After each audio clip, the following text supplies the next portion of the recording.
আসসালামু আলাইকুম। ওই দিন আমি একটা ভিডিও দিলাম যে বয়স্ক মহিলার সাথে অল্প বয়সের ছেলের বিয়ে হওয়াতে মামলা মোকদ্দমায় যে ঝামেলাটা হলো সেটা আমি আপনাদের কাছে সম্পূর্ণ শেয়ার করলাম। আজকে শেয়ার করব যে 14 বছরের মেয়ে 32 বছরের ছেলের সাথে বিয়ের পরিণতি। গত 3/4/2024 তারিখে 14 বছরের একটা মেয়ে, ছেলের ফ্যামিলি বলতেছে মেয়ের 15 বছর, মামলায় আসছে 14 বছর। 14 বছরের একটা মেয়ে কী করলো, 6 মাস আগে একটা ছেলের সাথে প্রেমের সম্পর্ক হয় এবং ছেলেটার বয়স 32 বছর। ছেলেটা পূর্বে বিয়ে করেছিল, তার সন্তান আছে, একটা মেয়ে সন্তান আছে, যেটা কিনা ছেলের মার কাছে থাকে। ছেলেটা অন্য এলাকায় চাকরি করে, যে এলাকায় চাকরি করে সে এলাকায় 14 বছরের একটা মেয়ে ক্লাস 8-এ পড়ে। মেয়ের সাথে তার প্রেমের সম্পর্ক হয় 5-6 মাস। তারপরে কি হয়, 3/4/2024 এপ্রিল মাসের 3 তারিখে মেয়েটা বাসায়, মানে মেয়ের মার যেটা ভাষ্য, মেয়েটা বাসায় মোবাইল ফোন রিচার্জ করার কথা বলে বাসা থেকে বের হয়। আসলে তা না, মেয়েটা তার কাপড় চোপড়, জন্ম নিবন্ধন এগুলো নিয়ে ছেলেটার সাথে কোনোভাবে যোগাযোগ করে ছেলে ঢাকার বাইরে চলে যায়। এবং ওইখানে ঢাকার বাইরে গিয়ে তারা ওইরকম 14 বছরের মেয়েকে তো আর কোনো কাজী বিয়ে পড়াবে না, রেজিস্ট্রি হবে না। সেক্ষেত্রে তারা কি করে, কোনো না কোনোভাবে একটা স্ট্যাম্পের মাধ্যমে, এফিডেভিটের মাধ্যমে বিয়ে করে। বিয়ে করার পরে তারা বিয়ে করে 3/4 এপ্রিল মাসের 3 তারিখে। মেয়ের মা আদালতে থানায় গিয়ে মামলা করেন যে তার মেয়েকে ছেলের নাম বলে এবং ছেলের 2 বন্ধুর নাম বলে যে তারা তাকে জোরপূর্বক গাড়িতে উঠায় অজ্ঞাতনামা স্থানে নিয়ে যায়। এই কথা বলে মেয়ের মা থানায় একটা মামলা করে। তো নারী ও শিশু নির্যাতন দমন আইনের 7 ও 30 ধারায় তাদের বিরুদ্ধে মামলা হয়। এখন এই মামলার সূত্র ধরে পুলিশ কী করে, ছেলে আর মেয়েকে ধরলো 9 তারিখে। এপ্রিল মাসের 3 তারিখে তাদের বিয়ে হয়। এপ্রিল মাসের 9 তারিখে পুলিশ যেয়ে ছেলে মেয়েকে অন্য স্থান থেকে ধরে।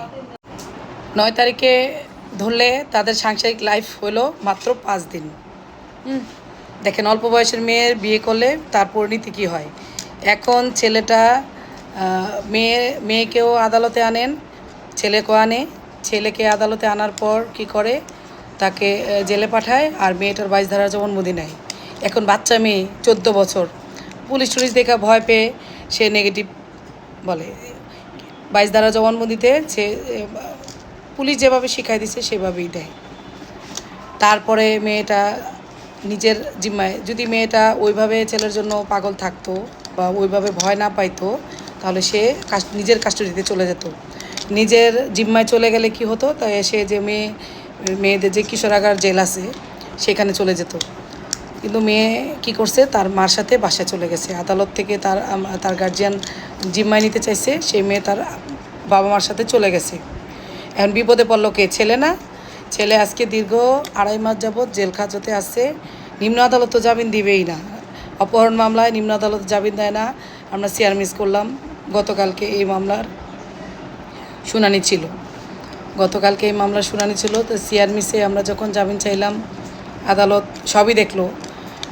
আদালতকে আমরা বোঝানোর চেষ্টা করলাম যে মেয়েটা নিজের ইচ্ছায় আসছে, সে তার জন্ম নিবন্ধন, এই যে মূল জন্ম নিবন্ধন আমাদের কাছে, কারণ ছেলেটা থেকে তাকে জোরপূর্বক উঠায় নিয়ে আসে নাই, সেটা আদালতকে বিশ্বাস করানোর চেষ্টা করলাম যে মেয়ে কাপড় চোপড় নিয়ে আসছে এবং তার জন্ম নিবন্ধন নিয়ে আসছে। যে মেয়েকে যদি জোরপূর্বক তুলে নিয়ে আসতো, তাতে এই জন্ম নিবন্ধনটা আর ছেলেদের কাছে থাকতো না। তা আদালত আমার কথা শোনার পরে সে 22 ধারা জবানবন্দিটা 2 বার পড়লো। বারবার পড়ার পরে অনেক চেষ্টা করলো আদালত জামিন দেওয়ার, যেহেতু 2.5 মাস যাবত, কিন্তু 14 বছর, এই কারণে আর ছেলেটাকে জামিন দিল না।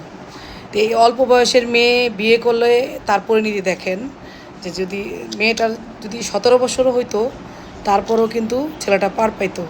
14 বছর, ওর জন্ম নিবন্ধনে আছে 15 বছর, তাতে তো কোনো লাভ হবে না। এই যে মেয়ের 22 ধারা জবানবন্দিটা যদি একটু পজিটিভ থাকতো, তারপর ছেলেটার জামিন হয়ে যেত। এখন এই যে উল্টাপাল্টা কাজ করলে যা হয়, অল্প বয়সের মেয়ে নিয়ে সে 2 বছর ওয়েট করতো, তা করে নাই, সহ্য হয় নাই, মেয়েটাকে নিয়ে পালিয়ে গেছে। এখন সে 2.5 মাস যাবৎ জেলে আছে, তার আদালত জামিন দিল না। এখানে ছেলেরও যেমন দোষ, মেয়েরও তেমন দোষ, কিন্তু মেয়ের দোষটা আইন ধরবে না। কারণ মেয়ের বয়স 18 বছর হয় নাই, 17 হইলেও আদালত কনসিডার করতো। এরপরেও 22 ধারার জবানবন্দি মেয়ে যদি পুলিশকে ভয় না পেয়ে পজিটিভলি দিত যে হ্যাঁ ওর সাথে আমার 6 মাসের সম্পর্ক ছিল, হ্যাঁ আমি আমি ইচ্ছা করে আমার বাসা থেকে চলে গেছি, এগুলো কাজ দেয় না, আবার অনেক সময় কাজেও দেয়। কিন্তু 22 ধারা জবানবন্দি সে পজিটিভ দেয় নাই বিদায় ছেলেটার জামিন হইল না। এখন চার্জশিট আসা অবধি হয়তো ছেলেটা জামিন হবে না। কিন্তু এই যে একটু ভুলের কারণে দেখেন এখন 2.5 মাস জেলে আছে। তো এই জিনিসগুলো বুঝাশোনা করতে হয়, আবেগ দিয়ে তো আর জীবন চলে না। এখন সে আবেগ খাটাইছে, এখন 2.5 মাস যাবো জেল কাটতেছে। সামনে দেখা গেছে যে হয়তো সেকেন্ড টাইম শেয়ার মিস করলে জামিন দিয়ে দিতে পারে, হাইকোর্ট গেলেও হয়ে যাবে, কিন্তু 22 ধারা জবানবন্দি লাগবে।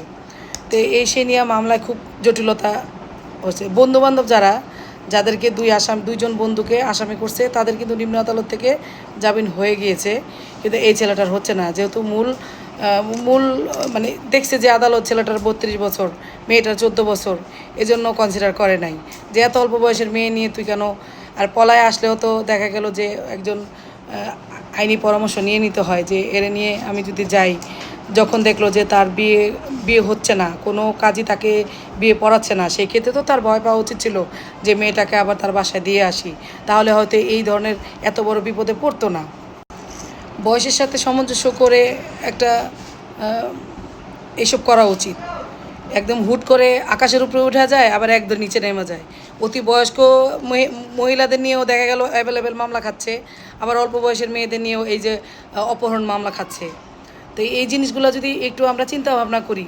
এই ভিডিওর দেওয়ার উদ্দেশ্য হলো যে আমার এই ভিডিওর মাধ্যমে যারা এই ধরনের মানে সমস্যায় আছেন তারা সাবধান হয়ে যাবেন, যেন ভবিষ্যতে লাইফটা যেন নষ্ট না হয়। এই যে ছেলেটা 2.5 মাস যাবৎ সে চাকরি করতো, এখন তার চাকরিটা নষ্ট, চাকরি চলে গেছে। এই 3 মাসও সামনে আবার চেয়ার মিস করবো, তখন হয়তো জামিন হবে, কিন্তু তিনটা মাস তাকে জেল খাটতে হইতেছে।